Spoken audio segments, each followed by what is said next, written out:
I'm Sarah, and I've been working as a behavioural therapist at a local psychology office for 5 years now. During my time in this field, I've encountered various clients, but nothing could have prepared me for the chilling experience that unfolded with a young man named Michael. Michael, a 15-year-old, came to our sessions accompanied by his father, David. David believed that Michael had some social disorders, possibly autism, given his lifelong struggles with socializing and making friends. My attempts to connect with Michael during our sessions were met with initial silence and shyness, especially when David was in the room. It seemed that Michael felt more comfortable opening up when his father wasn't present. One day our conversation took an eerie turn when we discussed our shared love for the fall season. I mentioned my obsession with everything pumpkin related, unknowingly setting the stage for a disturbing sequence of events. That night, well past 9 o'clock, I was startled by a loud knock at my door. As I cautiously opened it, I discovered a mini pumpkin and a pumpkin-flavoured coffee creamer on my doorstep. It was evident that someone had been listening to our conversation. The suspicion immediately fell on Michael.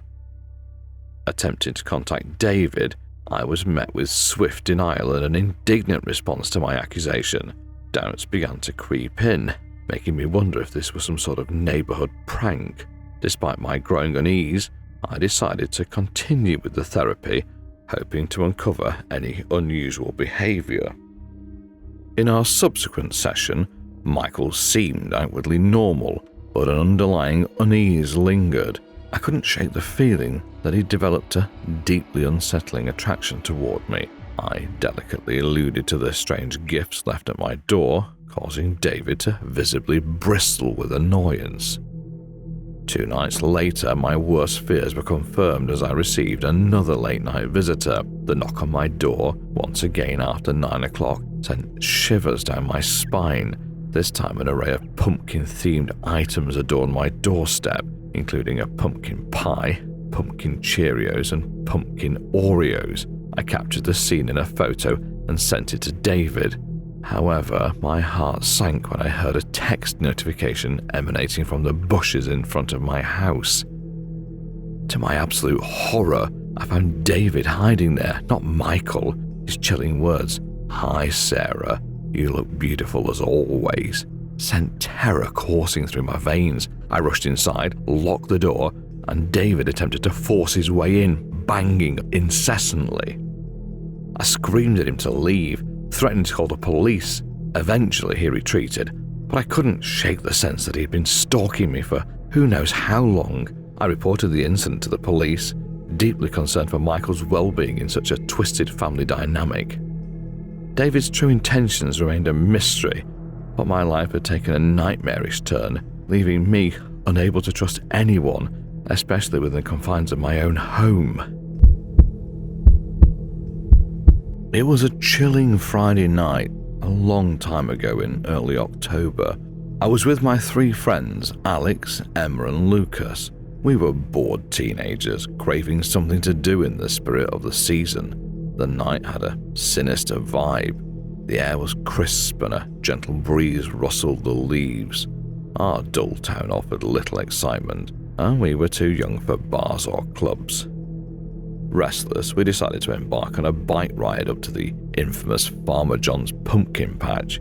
This old abandoned pumpkin farm, surrounded by cornfields on one side and dense forest on the other, had a grim reputation. The supposed owner, Farmer John, or whoever it once belonged to, had long since vacated the premises, and the land had remained untouched for years.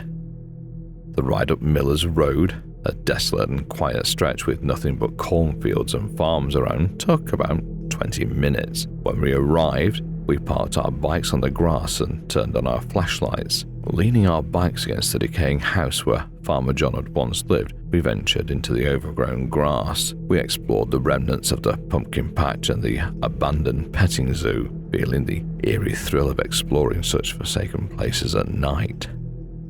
But the real terror began when we decided to enter the derelict house.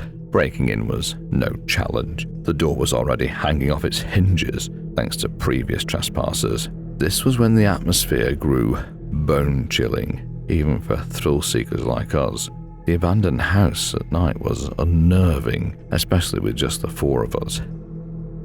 Around 5 minutes into our exploration, we heard distinct, rhythmic thumps from upstairs. These weren't random sounds, they had a purpose. Alex and I decided to investigate while Emma, too frightened to join us, remained downstairs with Lucas. As we ascended the creaky stairs, the thumping grew louder and clearer, emanating from the left side of the corridor. Our flashlights revealed a series of open doors, each leading to what were once bedrooms. With every step, the floorboards groaned beneath us. As we approached the room where the thumping persisted, we couldn't hide our presence on those noisy boards. We reached the doorway of the corner room, and the thumping abruptly ceased. I whispered to Alex, "Could it be an animal?" He silenced me with a hushed shh. Our flashlights penetrated the room, starting from the left and sweeping right. Our beams stopped when they landed on a man-like figure in the corner facing the wall. Blood adorned the wall before him, likely from him banging his head against it and causing those ominous thumps. Alex and I both recoiled in horror, our light still fixed on the unsettling sight. We left the room hastily, our footsteps echoing through the eerie silence of the house. Then a gut-wrenching scream pierced the air, sending shivers down our spines. We all screamed in terror as we fled the house and rushed to our bikes. As we mounted our bikes and sped away, the chilling screams continued, echoing from inside the house. It was a nightmare, and we didn't dare look back. We pedaled as if our lives depended on it, racing up Miller's Road until we reached my house. To this day, I can't explain what we witnessed in that house of horrors, and I'm not sure I want to. Prepare to be petrified by Story 3. If you're getting a spine-tingling thrill from this video, don't forget to summon the darkness by subscribing to the channel for a steady stream of bone-chilling tales like this.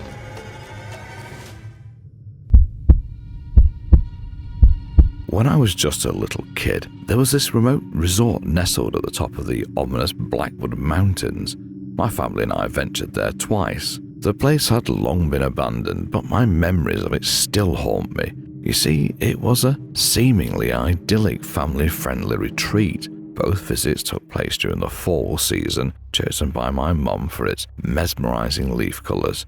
But on the second visit, things took a terrifying turn. I was about 6 years old at the time, my older brother Corey around 10 and my little brother just 4. My parents, naturally, paid most of their attention to the youngest one, expecting my older brother to look out for me. Little did they know, this night would be different. The evening was set for a bonfire marshmallow roast and a hayride. We'd already enjoyed the hayride as the sun dipped below the horizon, painting the sky with eerie shades. Following that was the bonfire, a spectacle of mini fireworks. It was at the bonfire that I encountered a man who seemed friendly enough. He inquired if I was having fun and if I'd visited the resort before. Claiming to be one of the owners, he handed me a small laser pointer toy. My 6-year-old self instantly trusted him.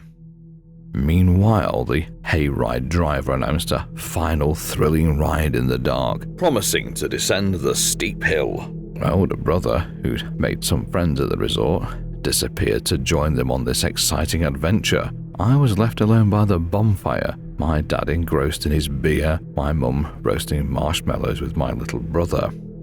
I eventually sought out my mum to ask about Corey, and she mentioned he joined the hayride and urged me to hurry and catch up. I rushed to the short line of about 5 people waiting to board. Once on, I noticed about 15 to 20 others, but my brother was nowhere to be seen. I took a seat on one of the haystacks, anxiously waiting as the truck's engine roared to life.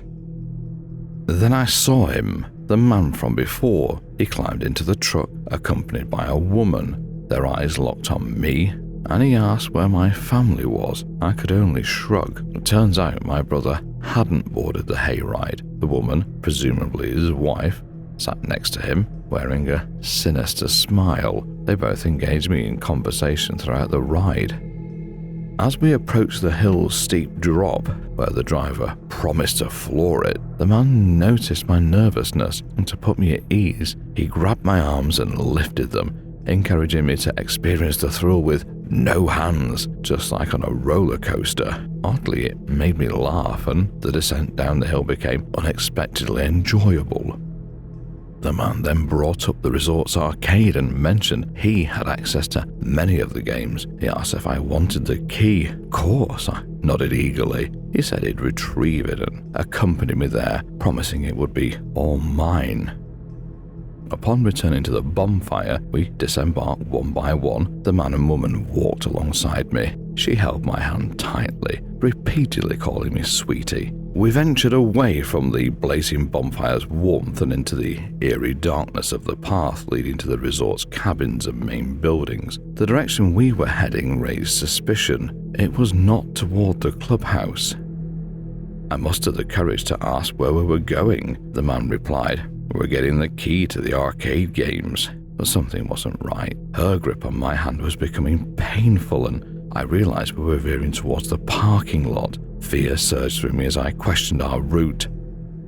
And then my mum's voice pierced the night, a voice laced with panic, screaming, "Let go of him!"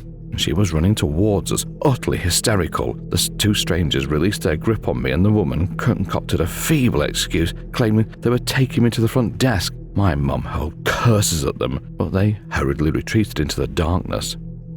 I wished my dad had been there to confront that man, and the worst part was they vanished, leaving us with a sense of helplessness. My mum questioned everyone at the bonfire, but no one recognized the couple. She reported the incident to the resort and the police, but what could they do? The couple had disappeared into the night. The chilling realization that I was nearly abducted by a sinister older couple at the tender age of 6 or 7 still sends shivers down my spine to this very day. In the eerie depths of darkness, lurking just beyond your screen, lies a chilling truth. It's a truth more bone-chilling than the darkest fall horror tales we've spun. Brace yourself, for the abyss of unimaginable dread awaits those who dare to click away from our channel. Stay with us, or risk plunging into the abyss of terror that is a life without our haunting stories. Dare you take that chance?